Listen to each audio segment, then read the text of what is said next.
Haleluya saudaraku. Puji Tuhan. Hari ini adalah hari kita memperingati hari kenaikan Tuhan Yesus ke sorga, ke rumah Bapa. Rumah Bapa itu sorga, dan dia pergi untuk menyediakan tempat bagi kita.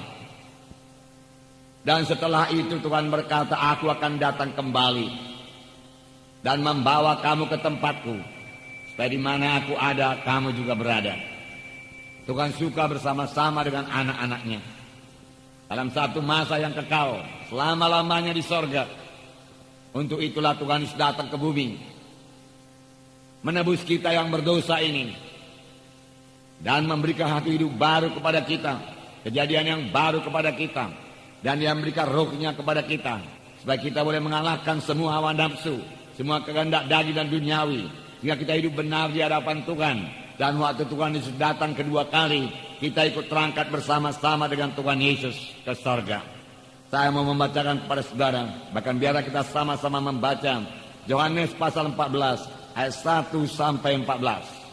Yohanes pasal 14 ayat 1 sampai 14. Bukalah Alkitab saudara. Janganlah gelisah hatimu, percayalah kepada Allah, percayalah juga kepadaku. Di rumah Bapakku banyak tempat tinggal. Jika tidak demikian, tentu aku mengatakannya kepadamu. Sebab aku pergi ke situ untuk menyediakan tempat bagimu. Dan apabila aku telah pergi ke situ dan telah menyediakan tempat bagimu, aku akan datang kembali dan membawa kamu ke tempatku, supaya di tempat di mana aku berada, kamu pun berada. Dan kemana aku pergi, kamu tahu jalan ke situ. Kata Thomas kepadanya, Tuhan, kami tidak tahu kemana engkau pergi, jadi bagaimana kami tahu jalan ke situ? Kata Yesus kepadanya, akulah jalan dan kebenaran dan hidup. Tidak ada seorang pun yang datang kepada Bapa kalau tidak melalui aku. Sekiranya kamu mengenal aku, pasti kamu juga mengenal Bapakku. Sekarang ini kamu mengenal Dia, dan kamu telah melihat Dia. Kata Filipus kepadanya, Tuhan, tunjukkanlah Bapa itu kepada kami, itu sudah cukup bagi kami. Kata Yesus kepadanya, telah sekian lama aku bersama-sama kamu, Filipus, namun kamu tidak mengenal aku. Barang siapa telah melihat aku, ia telah melihat Bapa. Tunjukkanlah Bapa itu kepada kami. Tidak percayakah engkau bahwa aku dalam Bapa dan Bapa dalam aku? Apa yang aku katakan kepadamu, tidak aku katakan dari diriku sendiri, tetapi Bapa yang diam dalam aku, dialah yang melakukan pekerjaannya. Percayalah kepadaku bahwa aku dalam Bapa dan Bapa dalam aku, atau setidak-tidaknya percayalah karena pekerjaan-pekerjaan itu sendiri.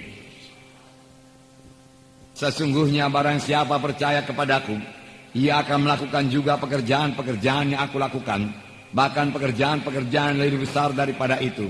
Sebab aku pergi kepada Bapa, dan apa juga yang kamu minta dalam namaku, aku akan melakukannya, supaya Bapa dipermuliakan dalam anak. Jika kamu meminta sesuatu kepadaku dalam namaku, aku akan melakukannya. Nah, saudara yang kekasih dalam nama Yesus. Jadi Yesus berkata, di rumah Bapakku banyak tempat tinggal. Jika tidak demikian, tentu aku mengatakannya kepadamu, sebab aku pergi ke situ untuk menyediakan tempat bagimu. Rumah Bapa cukup luas, banyak ruangnya, dikatakan dalam terjemahan lama. Dan aku pergi menyediakan tempat bagimu, dan sesudah selesai aku akan datang kembali dan membawa kamu ke tempatku, supaya di mana aku berada, di situ juga kamu akan berada. Yesus yang sama, yaitu Yesus yang terangkat ke sorga, di mana dikatakan dalam Kisah Rasul pasal 1, murid-murid menatap ke langit. Waktu Yesus naik ke sorga, kemudian malaikat berkata, Yesus ini, puji Tuhan, bukan Yesus yang lain. Kisah Rasul pasal 1 ayat 9. Ayat 9 mulai. Sesudah ia mengatakan demikian, terangkatlah ia, disaksikan oleh mereka, dan awan menutupnya dari pandangan mereka. Ketika mereka sedang menatap ke langit, waktu ia naik itu, tiba-tiba berdirilah dua orang yang berpakaian putih dekat mereka, dan berkata kepada mereka, hai orang-orang Galilea, mengapa kamu berdiri melihat ke langit? Yesus ini yang terangkat ke sorga meninggalkan kamu, akan datang kembali dengan cara yang sama seperti kamu melihat dia naik ke sorga. Puji Tuhan. Jadi Yesus pasti datang kembali. Yesus ini, Yesus yang disalib 2000 tahun yang lalu di Golgota, yang mati, yang bangkit dari kematian, yang naik ke sorga, akan datang kembali dalam segala kemuliaannya untuk menjemput gerejanya, untuk bersama-sama dengan dia ke sorga. Bukan Yesus yang lain. Puji Tuhan, puji Tuhan. Setelah waktu itu kita akan bersama-sama dengan Yesus. 1 Tesalonika 4, ayat 16 dan 17. Saya membacakan kepada saudara. Sebab pada waktu tanda diberi, yaitu pada waktu penghulu malaikat berseru dan sangkakala Allah berbunyi, maka Tuhan sendiri akan turun dari sorga, dan mereka yang mati dalam Kristus akan bangkit, akan lebih dahulu bangkit. Sesudah itu kita yang masih hidup, yang masih tinggal, akan diangkat bersama-sama dengan mereka dalam awan, menyongsong Tuhan di angkasa. Demikianlah kita akan bersama-sama dengan Tuhan selama-lamanya. Selama-lamanya bersama-sama dengan Tuhan. Sini dikatakan, maka Tuhan sendiri akan turun dari sorga. Dan pada waktu itu apakah yang terjadi? Yang pertama dikatakan, mereka yang mati dalam Kristus akan lebih dahulu bangkit. Jadi yang mati dalam Yesus akan lebih dahulu bangkit. Jadi orang mati akan dibangkitkan dan diberikan tubuh yang baru, tubuh yang mulia, bukan roh-roh yang bangkit. Kalau rohnya sudah lama bangkit, kalau orang itu sudah selamat, sudah lahir baru, pada waktu dia meninggal dunia, maka rohnya segera bersama-sama dengan Tuhan. Tetapi tubuhnya masih di bumi ini.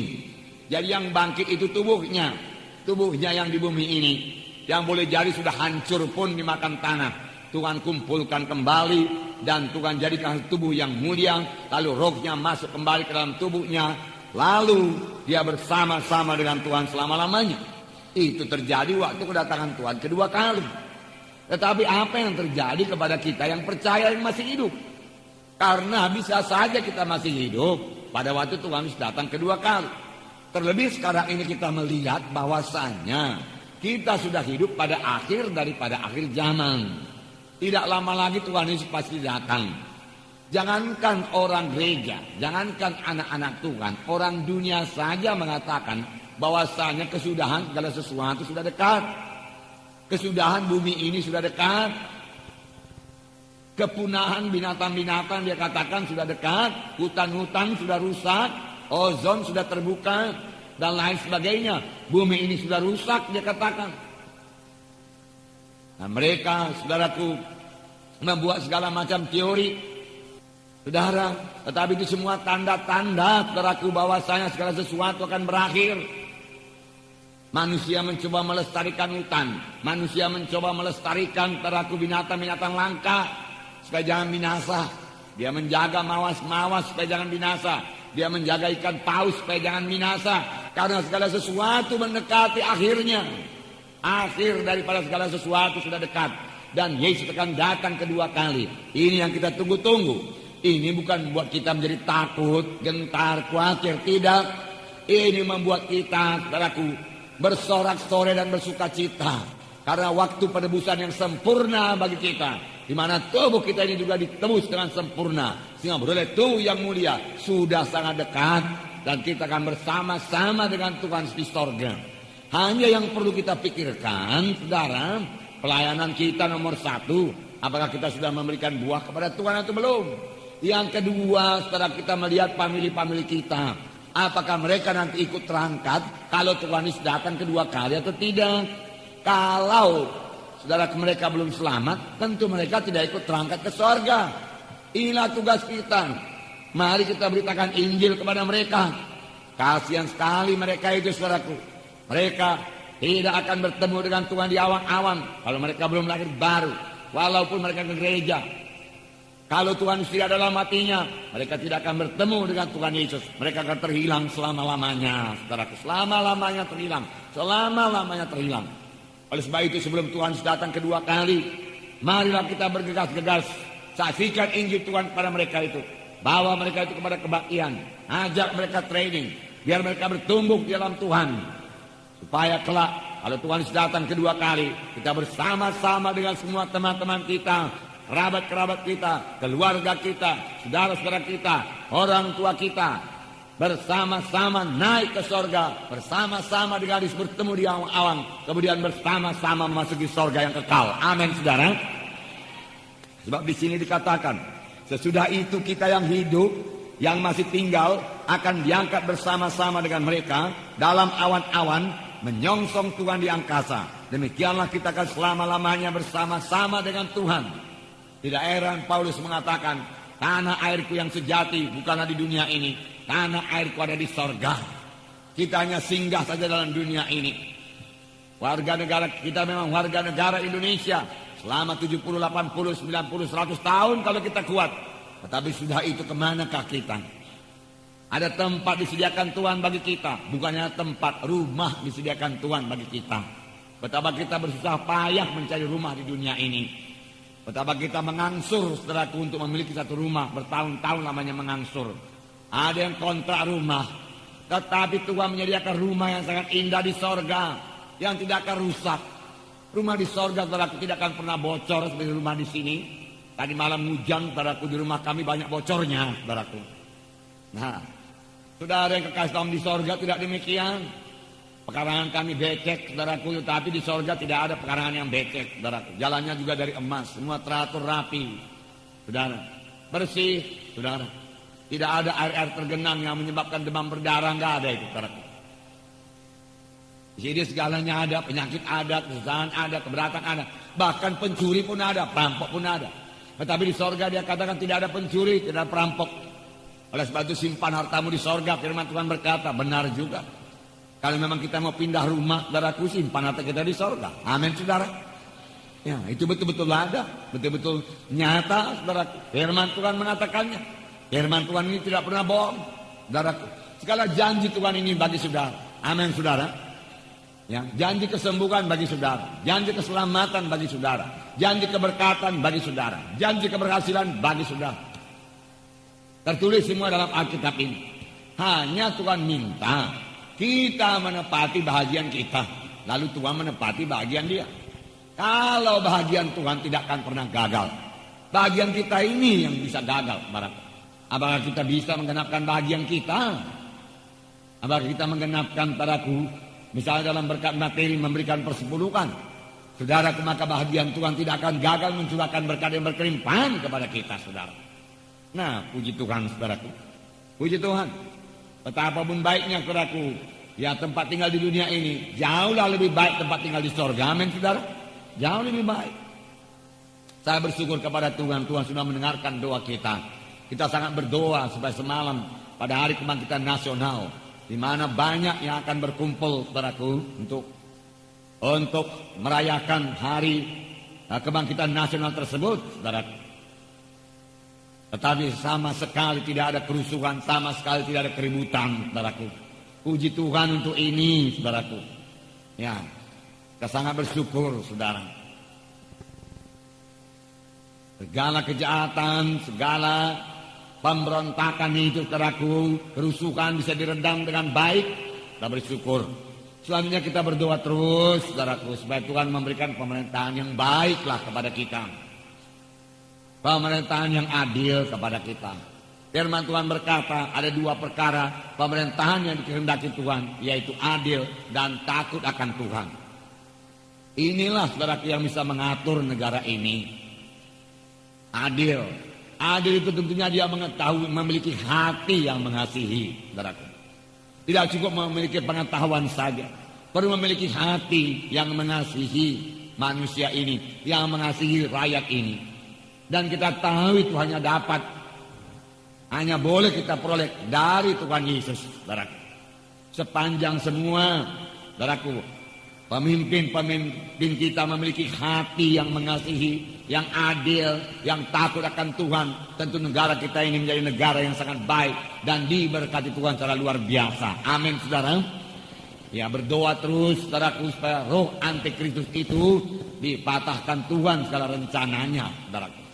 Roh antikristus biarlah, saudaraku, gagal dalam rencananya, saudaraku. Amin, saudara. Biar kehendak Tuhan jadi bagi negara kita ini, saudaraku. Puji Tuhan, saudaraku. Saya percaya Tuhan masih berikan kesempatan bagi kita untuk mengabarkan Injil di seluruh Indonesia ini sebelum Tuhan datang kedua kali. Amin, saudara.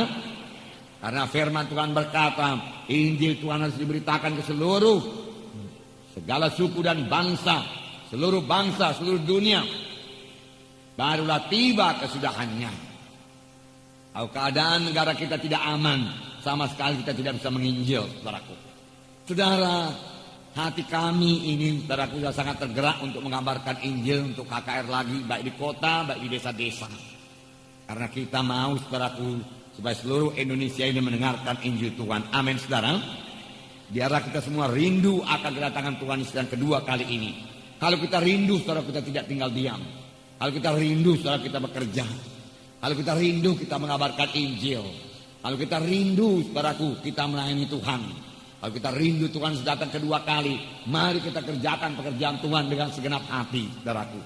Tidak akan lama lagi, saudaraku. Tidak akan lama, saudaraku. Generasi yang melihat pohon ara itu bertunas, firman Tuhan berkata, dia akan melihat segala sesuatu ini jadi. Maka generasi itu tidak akan binasa sampai Yesus datang kedua kali. Jadi sudah sangat dekat, saudaraku. Sudah sangat dekat. Yesus akan datang kedua kali. Yesus yang naik ke sorga itu akan datang kedua kali. Itu sebabnya terjadi begitu banyak kejahatan di dunia ini. Terjadi begitu banyak gejolak-gejolak.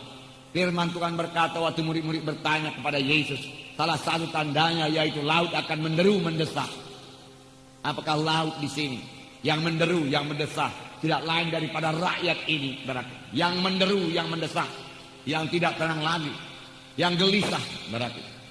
Saudara, itu sudah jadi, berarti bukannya di Indonesia, di alat TV, di mana-mana terjadi demonstrasi, tuntut ini, tuntut itu, berarti. Ya, itu tanda-tanda kedatangan Tuhan kedua kali, tanda-tanda akhir zaman, tanda-tanda akhir zaman. Bahkan dalam beberapa kebaktian saya sudah mengatakan kepada saudara bahwasanya kita ini sudah hidup pada akhir daripada akhir zaman. Waktu itu saya katakan pada kita melihat program Tuhan, cara Tuhan bekerja. Dan ingat, saudaraku, Tuhan kita punya program, saudaraku, rencana yang matang yang tidak perlu diubah dan tidak akan diubah, saudaraku. Lain manusia ini, saudaraku. Manusia kalau punya rencana, saudaraku, karena keterbatasan pengetahuannya, saudaraku, kapan mau dilaksanakan kerap kali dirubah. Tapi Tuhan tidak demikian. Dia mengetahui segala perkara. Dia rencanakan itu pasti jadi. Saudara, kita melihat pada hari penciptaan dunia. Hari yang pertama Tuhan ciptakan terang. Jadilah terang, Tuhan berkata jadi terang. Dan Tuhan melihat terang itu baiklah adanya. Amat baik sekali. Pada hari yang kedua Tuhan berkata jadilah cakrawala. Tetapi Tuhan tidak berkata baiklah cakrawala itu tidak. Mengapa? Karena dalam cakrawala itu ada setan iblis. Karena waktu dunia ini diciptakan, setan sudah jatuh. Yang terus mengganggu manusia ini. Kemudian hari yang ketiga Tuhan menciptakan daratan, lautan dan tumbuh-tumbuhan. Ya, sebelum itu semua saudara berkata bagaimana dunia ini. Dunia ini pada waktu itu saudaraku tidak teratur, dia katakan. Ya, boleh jadi sudah ada, tapi itu bukan urusan kita itu, saudara. Nah, saudara, hari yang keempat Tuhan menjadikan matahari, bulan, bintang. Entah bagaimana Tuhan menjadikan terang pada hari pertama, lalu pada hari yang keempat baru jadikan matahari, saya tidak tahu. Cuma firman Tuhan, saya tahu firman Tuhan berkuasa. Tuhan berkata terang-teranglah itu, saudaraku. Boleh jadi semua kuasa kegelapan disingkirkan, saudaraku, dikumpulkan di cakrawala, lalu dunia menjadi terang. Puji Tuhan kalau demikian. Karena kuasa kegelapan hanya membawa kegelapan. Tetapi pada hari yang keempat Tuhan menjadikan matahari, bulan dan bintang. Tuhan berkata jadilah matahari, bulan dan bintang. Bintang itu begitu luar biasa banyaknya, saudara. Luar biasa besarnya. Ada bintang-bintang yang jauh lebih besar daripada matahari, saudara. Yang jauhnya juga, saudaraku, jutaan-jutaan, saudaraku. Ya, saya tidak tahu apa namanya ukuran cahaya itu, saudaraku. Ya, kilometer cahaya. Ya, begitu jauh. Kemudian hari yang kelima Tuhan menjadikan binatang-binatang di udara dan di laut. Burung-burung di udara, ikan-ikan di laut, lengkap semua. Hari yang keenam Tuhan menjadikan ternak di bumi dan manusia di bumi. Tuhan jadikan dari debu tanah. Tuhan ciptakan Adam dan Hawa. Dan firman Tuhan berkata, hari yang ketujuh Tuhan berhenti. Hari yang ketujuh Tuhan berhenti. Selalu Tuhan berhenti. Pada hari yang ketujuh, ingatlah ini, saudara. Ini program Tuhan, cara kerja Tuhan, saudara. Kemudian Tuhan memilih, saudaraku, bangsa pilihannya, bangsa Israel. Sebelumnya, saudaraku, manusia bertambah-tambah jahat di bumi. Lalu Tuhan menghukum manusia. Hanya Nuh, saudaraku, dan seisi rumahnya yang selamat. 8 orang saja selamat. Yang lainnya binasa semua. Manusia yang sudah jutaan jumlahnya Tuhan binasakan saja, saudara. Jangan katakan Tuhan tidak menghukum. Bahkan Tuhan membinasakan, saudara. Pada zaman Nuh itu, hanya 8 orang yang selamat. Karena 8 orang saja yang hidup intim dengan Tuhan, bergaul dengan Tuhan. Tidak ikut dalam memuaskan hawa nafsu, kehendak daging, dan meninggalkan semua kejahatan, saudara. Kemudian Tuhan memilih Abraham. Dari Abraham bangkitlah bangsa pilihan Tuhan. Kemudian saudara, setelah keluar daripada Mesir, Tuhan berkata, 6 hari lamanya ya, engkau harus bekerja. Tapi hari yang ketujuh engkau tidak boleh bekerja. Itulah hari Sabat. Aku pun tidak bekerja, Tuhan berkata. Maka kamu pun janganlah bekerja. Ini kehendak Tuhan. Kemudian saudaraku, Tuhan berkata lagi mengenai tahun Sabat. Aku akan memberkati engkau, Tuhan berkata. Hingga 6 tahun lamanya engkau bekerja dan mengumpulkan hasil. Tetapi tahun yang ketujuh engkau tidak bekerja. Biarkan saja ladangmu demikian. Tahun yang ketujuh engkau tidak bekerja. Aku sudah memberkati engkau. Pasti cukup semua. Lalu bangsa Israel membiarkan tanahnya tidak dikerjakan pada hari yang ketujuh. Pada tahun yang ketujuh. 1 tahun dia libur. 1 tahun. Tentu itu satu bangsa yang sangat diberkati Tuhan. Saya lihat orang-orang kaya sekarang pun tidak bisa libur selama 1 tahun. Boleh jadi dia tidak bekerja selama 1 tahun. Bukan karena dia libur, saudara. Bukan karena tahun Sabat. Karena penyakit, saudara. Memang tidak bisa kerja lagi dia. Tapi bangsa Israel ini, saudaraku, sungguh sangat diberkati Tuhan. 1 tahun tidak kerja. Makan, minum saja, beribadah kepada Tuhan. Ya, mengikuti hari-hari raya orang Yahudi, saudaraku. Dan menghabiskan uangnya.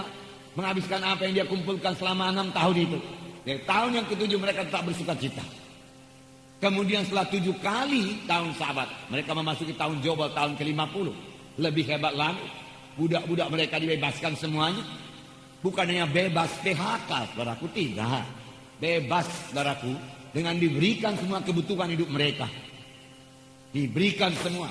Ya, supaya mereka boleh hidup bebas sebagai orang biasa. Bisa hidup, cukup, diberikan rumah, diberikan pesangon yang cukup untuk hidup seterusnya. Boleh jadi diberikan kerja. Itulah terjadi pada tahun Jobel. Tetapi disitulah banyak hamba sahaya yang sudah jatuh cinta kepada tuannya. Sudah begitu lama dia di rumah tuannya. Dia berkata, aku tidak mau bebas Tuhan. Dia katakan, aku mau tetap di rumah ini. Pada waktu itulah maka hamba itu menjadi hamba yang ditindik telinganya. Dibawa ke pintu gerbang. Dan disaksikan oleh tua-tua dari kota itu. Ditindik telinganya. Lalu dia menjadi hamba kepada tuannya. Seumur hidup dia dengan anak-anaknya. Saudara, sebenarnya itulah permintaan Tuhan kepada hamba Tuhan. Sekarang ini kepada pendeta-pendeta, pelayan-pelayan Tuhan, penginjil-penginjil. Menjadi hamba yang ditindik. Seluruh hidupnya diserahkan kepada Tuhan. Dia tidak hidup bagi dirinya sendiri lagi. Tapi hidup bagi Tuhan. Itulah yang sangat disukai oleh Tuhan, saudara. Nah, saudara yang kasih dalam nama Yesus. Kita sudah hampir memasuki tahun yang ke-7.000 pada perhitungan Tuhan. Pada perhitungan Tuhan inilah hari yang ke-7. Tahun ke-7.000. Mengapa, saudara? Karena 1 hari Tuhan 1000 tahun hari manusia. 1 hari Tuhan 1000 tahun hari manusia. 1000 tahun hari manusia 1 tahun kata Tuhan. Itu setahunnya 1 hari kata Tuhan. 1 hari 1000 tahun 1 hari aja sama Tuhan. Karena Tuhan mempunyai perhitungan masa yang kekal. Ini tertulis dalam 2 Petrus 3:8. 2 Petrus 3:8. Saya bacakan pada saudara. 2 Petrus 3:8. Akan tetapi, saudara-saudara yang kekasih, yang satu ini tidak boleh kamu lupakan. Yang satu ini tidak boleh kamu lupakan. Yaitu bahwa di hadapan Tuhan 1 hari sama dengan 1000 tahun. Dan 1000 tahun sama dengan 1 hari. Di hadapan Tuhan.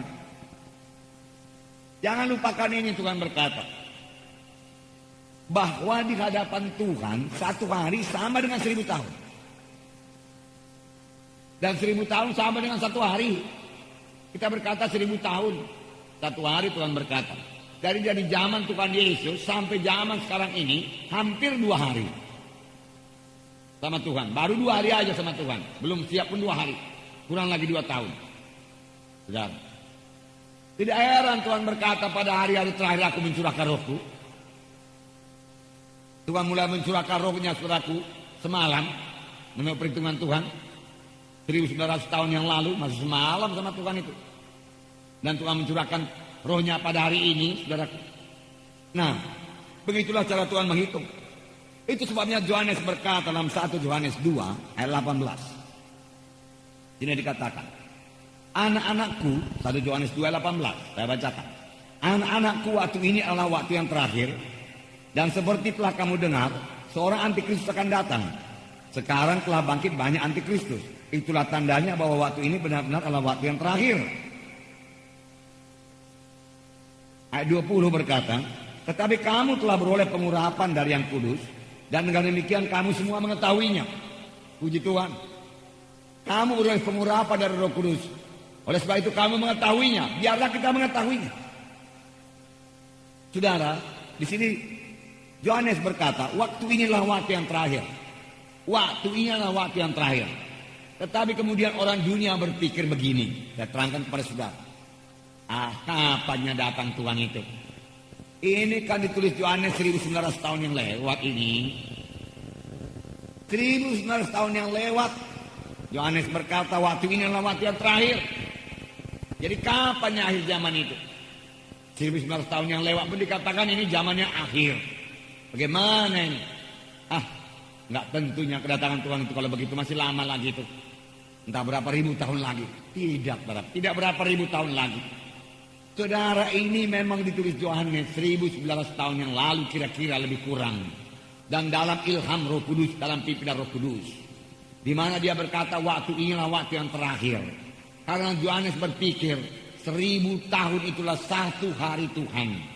Lalu dia tahu kalau kira-kira 2000 tahun kemudian Yesus akan datang kedua kali. Itulah hari yang terakhir. Lalu dia tuliskan, waktu ini adalah waktu yang terakhir. Yohanes tidak salah. Dia benar. Karena dia menulis dalam pimpinan Roh Kudus. Memang 2 hari itu boleh dikatakan sudah hari terakhir. Karena memasuki hari yang ke-7. Memasuki tahun yang ke-7000. Di mana Tuhan mesti berhenti. Itu program Tuhan, cara kerja Tuhan. Kemudian saudaraku, ya, Lukas yang menulis kisah Rasul juga berkata bahwasanya pada akhir zaman Tuhan akan mencurahkan rohnya. Dalam kisah Rasul pasal 2 ayat 17. Kisah 2 ayat 17. Akan terjadi pada hari-hari terakhir, demikianlah firman Allah, bahwa aku akan mencurahkan rohku ke atas semua manusia. Maka anak-anakmu laki-laki dan perempuan akan bernubuat, dan teruna-teruna akan mendapat penglihatan-penglihatan, dan orang-orangmu yang tua akan mendapat mimpi. Juga ke atas hamba-hambaku laki-laki dan perempuan akan kucurahkan rohku pada hari itu, dan mereka akan bernubuat. Lalu saudara berkata, bukankah ini sudah 2000 tahun yang lalu? Mengapa 2000 tahun yang lalu juga dikatakan akhir zaman? Karena Tuhan menghitungnya dengan hari Tuhan yang sama dengan 1000 tahun manusia ini. 1000 tahun hari manusia. Lalu Tuhan berkata, ini hari-hari yang terakhir. Aku mencurahkan rohku. Dan dimulai Tuhan pada hari Pantekosta. Pada hari Pantekosta yang kalau saya salah saudaraku minggu depan kita peringati hari Pantekosta. Amin saudara. 10 hari kemudian daripada ini saudara. Nah. Tapi manusia menghitungnya dengan tahun-tahun manusia. Wah, sudah di 2000 tahun hampir. Dia katakan, berapa lama akhir zaman itu? Berapa lama akhir zaman itu? Tuhan berkata 2 hari. 2 hari. 2000 tahun. Ya sudah dekat. Dekat sekali. Sini dikatakan, hari-hari terakhir Tuhan mencurahkan rohku. Aku akan mencurahkan rohku. Lihat baptisan air kita berapa. Tuhan mencurahkan rohnya saja.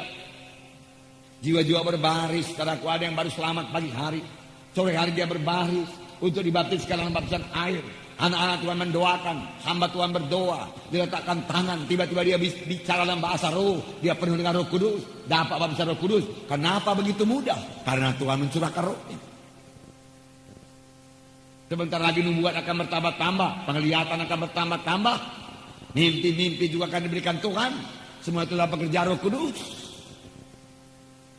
Saudara, tidak heran saudaraku. Mengapa ini semua saudaraku diterangkan Tuhan? Supaya hari itu jangan menimpa kita sebagai pencuri. Supaya kita berjaga-jaga.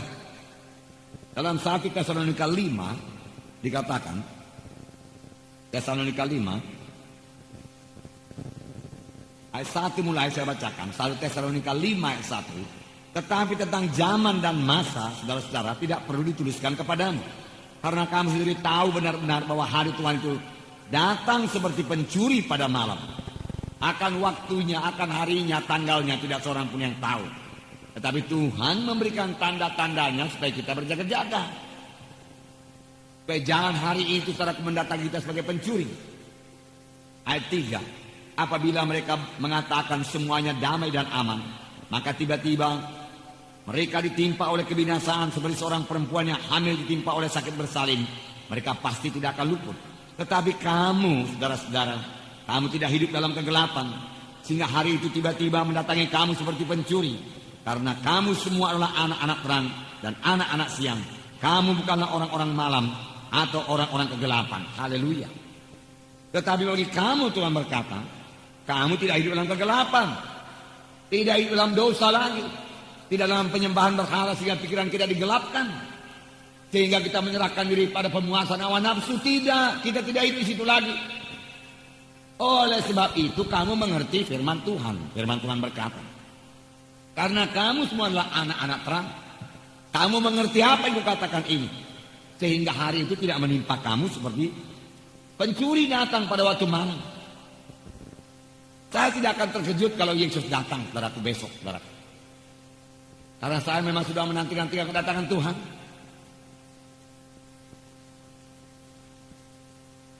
Karena kita ini anak-anak terang, karena saudara juga anak-anak terang, saudara sudah mendengarkan firman Tuhan yang seperti ini. Yesus bisa datang kapan saja, saudara, kapan saja. Mengenai Injil yang diberitakan pada seluruh penjuru alam, saudaraku, saudara itu hampir digenapkan, saudara.